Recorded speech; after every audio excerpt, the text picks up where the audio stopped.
This is the Hot 7 Nightly News.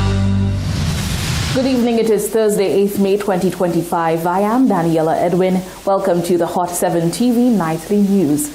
We are on Flow Channel 117, Kiss FM, the Caribbean Hot FM mobile app, and the Caribbean Hot 7 TV Facebook page. Not forgetting those of you using the Hot 7 plug and play antenna. Thank you so much for joining us. Prime Minister Philip J. Pierre led a delegation of OECS heads of government to Washington this week. The series of high-level discussions with senior U.S. State Department officials was aimed at strengthening diplomatic relations and regional cooperation. The Honorable Philip J. Pierre, Prime Minister of Saint Lucia and Chairman of the Organization of Eastern Caribbean States Authority, had a delegation of OECS heads of government meeting with high-level engagement senior officials from the U.S. Department of State in Washington, D.C. The talks were centered on deepening diplomatic ties and enhanced cooperations between the OECS and the United States, with particular focus on regional development, security, and economic reliance. Prime Minister Pierre offered a brief statement following the discussions, highlighting key areas of mutual interest that were explored during the meeting. It was a very fruitful visit. We had discussions with the Secretary of State, Excellency Marco Rubio, and the discussions were linked to a relationship with the U.S. And it is very frank, it is very forthcoming. As we said to the U.S. are our neighbors. We share the same aspirations. We share the same hopes and the dreams for our people. And we spoke about security. We spoke about the Cuban presence as far as the doctors are concerned. We clarified that we obeyed all the laws as far as that was concerned. There's never a time when Saint Lucia disobeyed these laws, where the ILO laws that related to labor were always there. During recent discussion, the Prime Minister confirmed that immigration was one of the topics discussed, particularly in light of the ongoing repatriation of Saint Lucian nationals. He emphasized that a small nation, Saint Lucia, must adhere to the international immigration laws and protocols governing such matters. Elections have the consequences. When the people of the U.S. voted for President Trump, they voted for his policies. As a small country, we cannot go against the U.S. policy. These are the U.S.'s policies. We'll accept our locals. We'll accept our locals if they have to come back to Saint Lucia. We hope that they are treated humanely, but we can never deny the people who come back to Saint Lucia. Never deny them. The Prime Minister emphasized that discussions were aimed on fostering a stronger and more constructive partnership between the nation and the United States. For Hot 7 TV News, Josiah Bissett reporting. As waves of sargassum seaweed continue to choke St. Lucia's coastlines, local fishermen are raising the alarm over the mounting toll on their livelihoods and the marine environment. To get the details in this report. St. Lucia continues to grapple with the persistent challenge of sargassum seaweed inundations, which are increasingly impacting both the tourism sector and marine operations. The phenomenon, driven by shifting ocean currents, result in vast accumulations of seaweed washing ashore and drifting in coastal waters. Local fishermen have voiced deep concern over this issue. Camilla Cyril, a veteran of the fishing community, described the seaweed as a significant obstacle to daily livelihoods, citing interference with fishing activities and navigability. The mounting presence of the sargassum now poses serious economic and environmental concerns for the island. 4 to 5 years now we experience that, but we never see it so much seaweed. We saw a few, but this thing covered the whole ocean. You know, but look at Barbados. Barbados fighting it. They cleaning the beach. They clean. You could see the police, the strike force, everyone helping to move this thing. But we just there. We okay that killing all the ocean, killing the reef, that killing the lobsters, that killing everything, that choking everything. You know, and we didn't do nothing about it. He issued an urgent appeal to the government, calling for immediate intervention to address the proliferation of the seaweed, which he warns is wreaking havoc on the marine ecosystem and leading to the widespread death of fish. You can't pass it. This morning I had to jump in the water, actually, to move my boat and to swim and to pull it. because I cannot swim in it. I cannot start the engine in it. It clogged the whole place. Look at me in the college there, in one mess. Them fish will take a long time to come back there because of the seaweed, you know. So you have to do something about that. I hope the government look into it too. Cyril expressed hope that the gravity of the situation will not go unrecognized, urging the public and relevant authorities to take meaningful action to address and ultimately resolve the matter. It's okay that, you know, but still big respect for them too in a way. But to having us to be around the place and to do our little fishing, big respect for them. But they should help on the cleaning of them seaweed there. I must say. We need help on that. Don't let that, because I know the next portion that will come, they have no place for us to bathe. I know I'm telling you.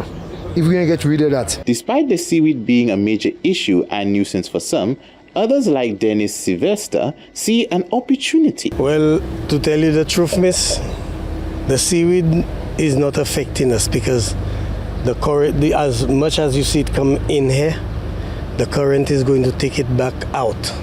That's not a place where it would stay and not go back out, because the current comes in and it goes out. Now, concerning the seaweed, I, as a fisherman, I don't have no problem with the seaweed, because the seaweed give us good life. We always catching a lot of kawang underneath the seaweed. Dorado, kingfish, that's what the seaweed brings for us. Sylvester acknowledged that this may not be the reality for all fishers, most especially those at the West Coast. You can also use it as fertilizer for your plants. It works. Yeah, you can use it as fertilizer for your plants. Some people don't know about it, so they'll tell you they hate the seaweed, they hate the smell. But there is things that more concerning us about our health than the seaweed. The smell of the seaweed is not posing any threat to your health. But all dust we inhale in there, all these chemicals, these carbons, it's affecting us even more than the seaweed. So fresh Suezel, they're to the north of the island. So any current that coming from St. Vincent, it will flood Suezel, Soufre, Vieux-Fort with seaweed. But the current have to be coming in Castries for it to flood here with seaweed. And it is very difficult for the current to take the seaweed and bring it in here. Last night alone, we see the seaweed enter inside here like this. Whilst no official efforts have been made to remove the seaweed from the island's shores, it is hoped that the fishers like those in Soufre will get some relief, given that they are just recovering from the devastation of Hurricane Beryl. For Hot 7 TV News, Josiah Bissett reporting. The Saint Lucia Jazz and Arts Festival has once again struck a powerful chord with audiences, smashing attendance records and reaffirming its place as the island's premier cultural event. The standout moment of the festival, Kingdom Night, drew thousands in a spirited celebration of gospel music. The Saint Lucia Jazz and Arts Festival continues its unprecedented streak of success, breaking attendance records and captivating audiences with a series of world-class events. Among the highlights was the much-anticipated Kingdom Nights, which drew an impressive number of attendees and showcased an array of stellar performances. Speaking at the event, Tourism Minister Dr. Ernest Hilaire lauded the evening as one of the finest Kingdom Nights in St. Lucian history. I think tonight probably would be our biggest Kingdom Night turnout.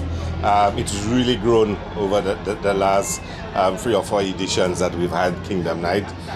We have a very attractive, headliners, Maverick City and Tasha Cobbs, and I think it's really grown on people, and gospel music is still growing in St. Lucia. And you would have heard from the local talent some really impressive performances and artists that we've had tonight. And of course, one of the community events we have, one of the community jazz events, is Inspiration Jazz, Hills and Valleys Inspiration Jazz in Castries Southeast in Bexar. And it really tells you of the strength of gospel music in St. Lucia. And I hope tonight will lead to even more gospel nights in Saint Lucia. There are a few nights already that we, celebrate gospel music, and tonight certainly will add to that. Louis Lewis, Chief Executive Officer of the Saint Lucia Tourism Authority, has expressed his satisfaction with the ongoing success of the Kingdom Nights event. Speaking recently, Mr. Lewis commended the initiative for its strong performance and its positive impact on the island's culture and entertainment landscape. Well, the turnout tonight is very strong, and we're not necessarily surprised, but we're just very happy that we're seeing such a good turnout. When we get back to first principles, why is the Jazz and Arts Festival established? It really is a marketing tool. And in the construction of the lineup, we recognize that there is a growing trend of spirituality, not just in Saint Lucia, but throughout the Caribbean and the rest of the world. And people are looking for opportunities for expression, and we inserted that into the Jazz and Arts Festival. And what you're seeing there is a reflection of that quest for something greater than ourselves being expressed through music. And this is what we are actually doing, is attracting people to Saint Lucia. And we can only be successful when we have a significant number of our local patrons patronizing the event.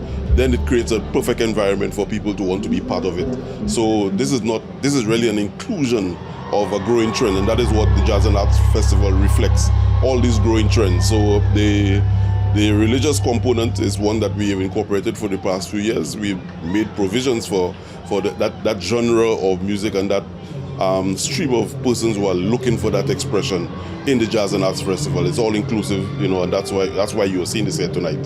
Theatres Antoine, chairman of the Saint Lucia Jazz and Arts Festival, reflected on the significance of the event and underscored the influential role gospel music continues to play in Saint Lucian society. Speaking in the context of this year's program, Mr. Antoine noted that gospel is not merely a genre of performance, but a deeply rooted cultural expression that resonates strongly within the local community. It really shows us that, as you say, religion is a healer. And I want to believe, certainly I believe if you have faith, things happen. It continues to be inspired. It is faith that carries us through many things. And it is faith that also allows us to have the fear of God as well. And I think if more and more people believe in Lord divine intervention, then we might have less crime, less dishonesty. And certainly when I see more and more Saint Lucians embracing gospel music on a concert, and I would never expected that tonight, Kingdom Night, having such large numbers. I think it's unbelievable. So when we talk about, I heard people say, Saint Lucia bacchanal country. I'm not sure about that now. Just giving the numbers I see for the gospel. And our hope is that the gospel music, inspirational music, divine music spreads throughout the country and allows people to have the fear of God. And with the fear of God, less dishonesty, less crime, hopefully. Following yet another resounding success, the 2025 Jazz and Arts Festival has firmly cemented its status as a leading cultural highlight of the year, standing out as a premier event on this session's artistic calendar. For Hot 7 TV News, Josiah Bissett reporting. Following an incident of bullying in a secondary school that resulted in an extreme response of retaliation by a parent, the island's Ministry of Education has sent a stern warning against bullying as investigations continue.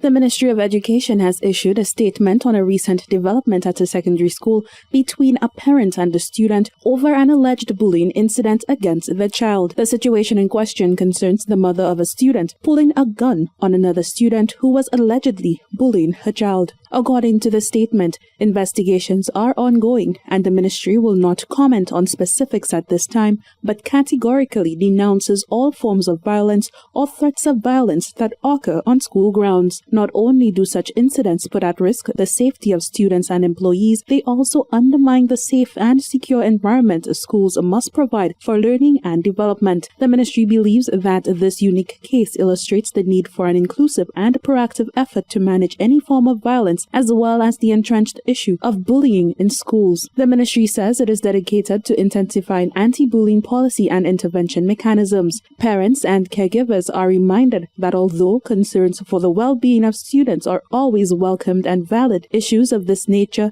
need to be dealt with through the appropriate channels. The ministry reaffirms commitment to open dialogue between families and schools and once more makes the point that violence, whether in response to bullying or otherwise, can never be acceptable. The statement further notes that the ministry is in active consultation with principals at the schools, law enforcement officials, counselors, and civil society organizations in an effort to boost student security and mental health support in all educational institutions. Saint Lucia is hosting a regional school safety ministerial conference next week where matters of this nature, amongst others, will be discussed and recommendations for actions made. The whole education community is being urged to come together to foster respectful, inclusive, and secure learning environments for all. Reporting for the Hot 7 TV News, I am Jasmine Duncan.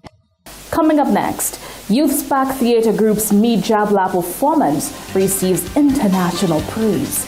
And Junior Jazz blesses the newly built Serenity Park Amphitheatre. All that and so much more coming up when we return.